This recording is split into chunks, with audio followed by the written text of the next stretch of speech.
A solução pro nosso povo eu vou dar. Negócio bom assim ninguém nunca viu. Tá tudo pronto aqui, é só vir pegar. A solução é alugar o Brasil.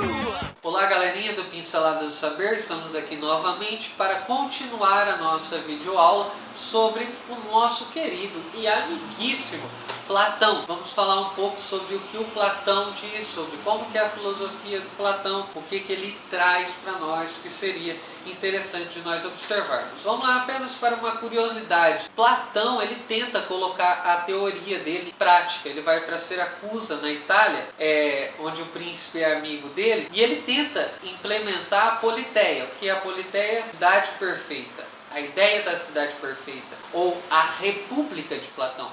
Ele tenta implementar, mas não dá certo. Platão volta decepcionado, dizendo que aquele povo é um povo doido, aquele povo bebe muito, aquele povo dorme demais, é preguiçoso, faz sexo a todo instante, adoidado. Então ele fala assim, é impossível fazer uma república no meio de uma pessoa ou de um conjunto social como esse. Eu fico pensando que a ideia da Politeia platônica no Brasil talvez teria os mesmos resultados, né? Porque o povinho que... Brincadeiras à parte, vamos lá. Platão, a ideia da República, vou comentar um pouco sobre o livro da República hoje. A ideia da República de Platão, a primeira coisa que nós precisamos saber é que a República ela parte de um arquétipo. O que é um arquétipo? É algo que você contempla, é algo que você visualiza, e a partir daquela lei, né, epistemológica, você vai normatizar a sua vida, você vai de alguma forma trazer aquele plano ideal para a sua realidade. Então, para Platão, é basicamente isso que ele faz. Ele parte de uma república perfeita e dessa república ele quer implementar aquilo que ele pensa. Mas por que ele escreveu esse livro da Cidade Perfeita ou algo do tipo? Porque para ele, o mundo que ele vive, a cidade-estado que ele vive, a Grécia daquele momento, está completamente falida, ela está destruída ou ela está com problema porque ela matou Sócrates. E Sócrates era o homem mais sábio, o cidadão mais sábio que havia em Atenas. Em outras palavras, ele está dizendo assim, uma cidade que rejeita um ser humano como Sócrates tem problema. Lembra da condenação do Sócrates, que ele foi indiciado como ateu, né? E depois também foi indiciado como aquele que pervertia os jovens. Então, a morte do Sócrates, não sei se vocês lembram, se parece muito com o martírio de Cristo e tudo mais. Tem alguns autores que fazem essa relação. Então, para Platão, a cidade que rejeita um homem como Sócrates é literalmente uma cidade que está com problema. Ela recusa a sabedoria em nome do que? Da opinião. Basicamente o que foi start para a construção da obra A República de Platão é esse cenário, ou é esse evento, onde uma cidade rejeita a sabedoria, rejeita a verdade em nome da doxa, em nome da opinião, em nome da pluralidade. O impulso inicial da República é basicamente esse impulso renovador, de você renovar a cidade, porque a cidade está com problema, está decaída e coisas do tipo. Então ele vai buscar a calocagatia. Ele vai buscar essa junção do bom e do belo, que são em si mesmos valores últimos, o que é bom e o que é belo. Esse é o universo do Sócrates e Platão. Estende essa realidade mostrando que a democracia não está nessas últimas causas. A democracia está presa às aparências. Aqui eu gostaria novamente de fazer tópico importantíssimo, na minha opinião, sobre a teoria política do Platão. Porque Platão, ele traz para nós algo que é de suma importância. Daniel, o que é de suma importância em Platão? Há um casamento. É isso mesmo. Eu vou repetir. Há um casamento importante em Platão. Repito, há um casamento importante em Platão. Basicamente, Platão quer casar a epistemologia com a política. O que há por trás de todo o discurso platônico é a reconciliação entre o conhecimento, a verdade, a aletheia e a política, ou a arte de governar uma cidade. Vocês conseguem entender isso? Que ele está querendo casar a verdade com a política? Porque quando ele diz que o filósofo deve ser o rei, que na cidade de Platão os filósofos seriam quem falariam mais alto, ele está dizendo basicamente isso. Eu estou casando novamente o conhecimento, a epistemologia, a verdade, a aletheia com a política, com a arte de governar, orientar a população e formar um conjunto social. O diálogo na obra da República começa com uma discussão sobre o que seria justiça. Eu gostaria de pontuar aqui, além desse casamento, né, da epistemologia com a política, eu gostaria de fazer mais um pontuamento, que é em relação ao debate dele com Trasímaco. Trasímaco vai dizer que justo é aquilo que é vantajoso para o mais forte. Que justiça teria então uma relação completa com a força.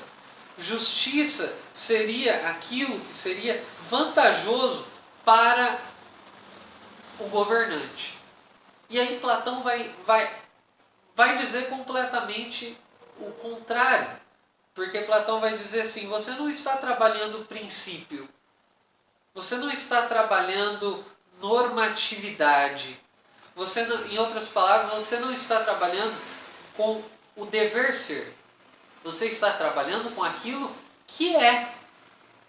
Você está inserido nesse mundo que está dessa forma e por isso você enxerga dessa forma e você diz dessa forma. Em outras palavras, o que Platão está dizendo aqui é o seguinte: o que você está dizendo não é a elaboração de um pensamento e nem uma verdade. É simplesmente uma descrição. Uma descrição de uma realidade que é aparente. Lembrando que o mundo, para Platão, é o mundo das aparências. O mundo do Platão é o mundo onde nós só enxergamos sombras. Então, o debate se desloca justamente nesse debate que nós poderíamos elencar ou elevar ele agora. Porque há um debate dentro da República que é o debate entre o normativo e o descritivo, entre o dever ser e o ser. Então, vem o Trasímaco e dá uma descrição, porque para ele o que é justo? Justo é aquilo que os governantes fazem, aquilo que é conveniente, aquilo que é vantajoso para o governante, então ele vai e realiza, ele vai e faz, porque justiça é poder. Tem justiça quem pode, tem justiça quem vence, tem justiça quem realmente pode fazer o negócio acontecer. E Platão vai dizer, você não está fazendo, você elaborando conceito de justiça porcaria nenhuma. O que você está fazendo é descrevendo o mundo nessa bagatela, nessa destruição, nessa bagunça que é o mundo das aparências. E vocês estão completamente socados desse mundo de aparência que vocês não conseguem enxergar a realidade do que seja a justiça. Num segundo momento, o injusto, Sócrates vai dizer que isso que o Trasímaco traz ao debate, Sócrates vai dizer, isso que você está dizendo é justamente a injustiça. Porque o mundo é exatamente isso, é a perversão da justiça, é a injustiça. O mundo que você está descrevendo corretamente. Mas o conceito que você está tentando aplicar ao mundo é completamente diferente. Porque o que você está fazendo, o que você está descrevendo é real.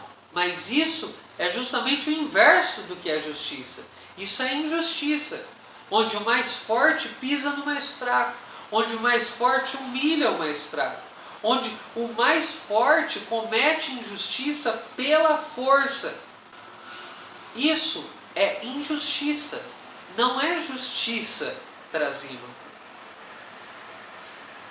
Glauco vai entrar no debate e vai dizer o seguinte, gente, eu acho que para nós definirmos o que é justiça, nós precisamos de pensar o que deveria ser a cidade perfeita. Então, a partir do que nós falarmos que deveria ser a cidade perfeita, nós podemos encontrar o que é justiça. Então, e aí acaba o livro, vai para o livro 2. Então, eles começam a montar uma cidade perfeita. E surge, nesse livro 2, a figura do guardião. Quem é o guardião? O guardião é aquele que deve aprender a guardar a cidade.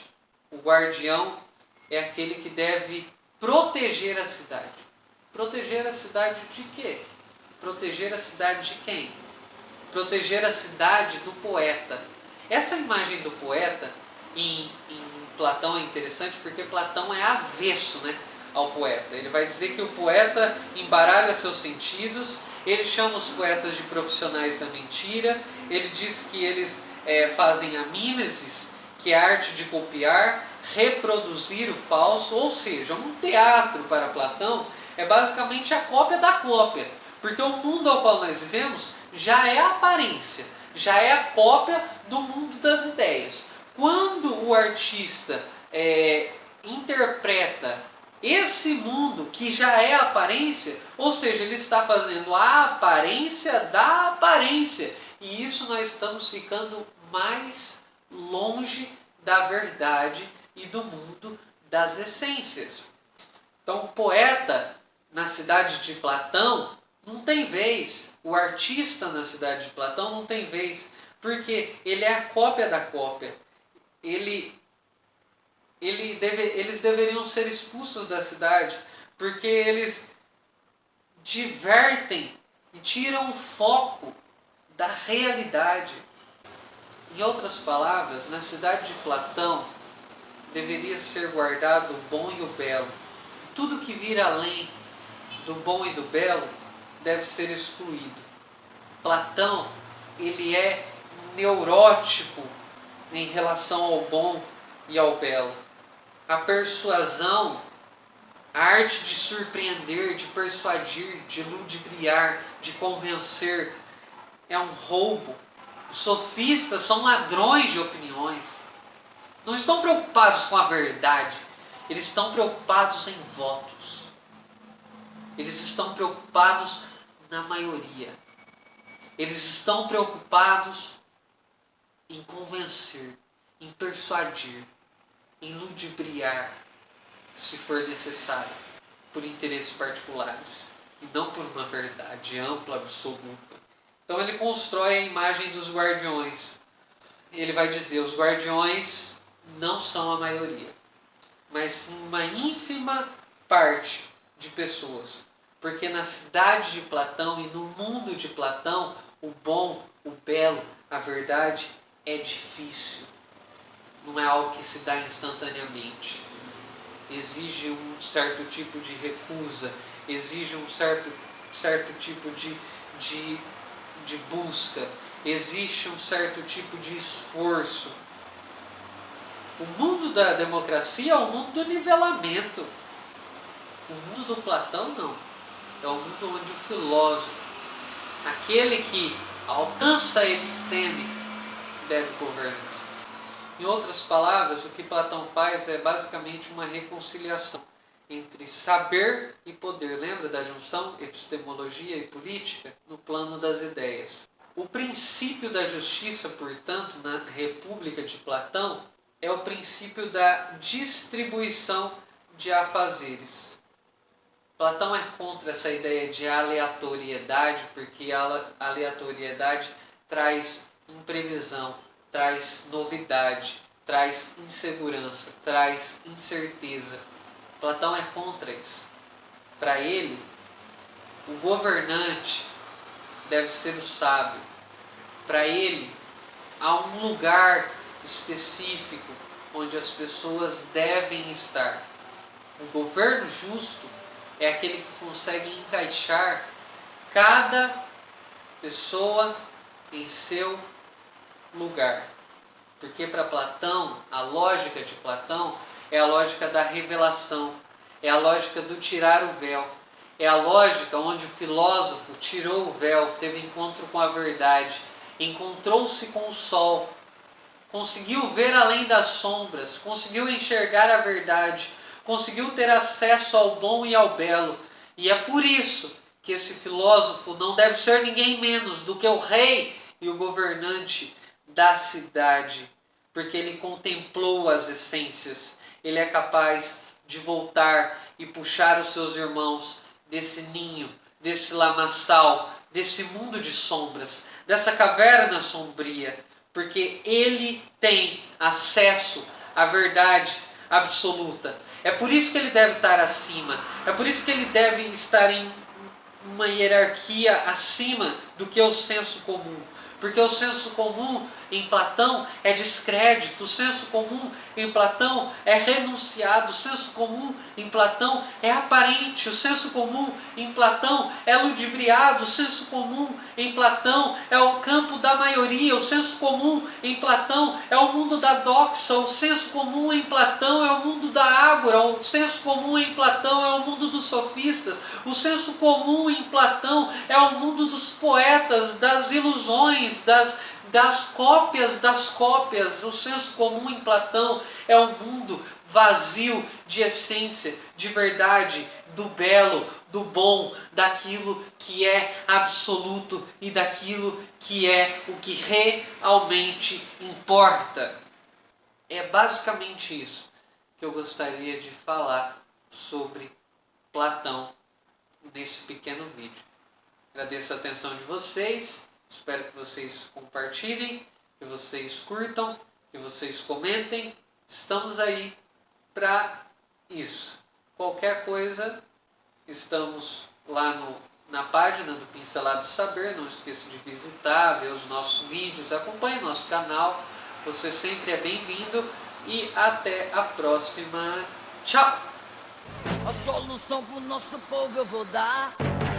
Negócio bom assim ninguém nunca viu. Tá tudo pronto aqui, é só vir pegar. A solução é alugar o Brasil.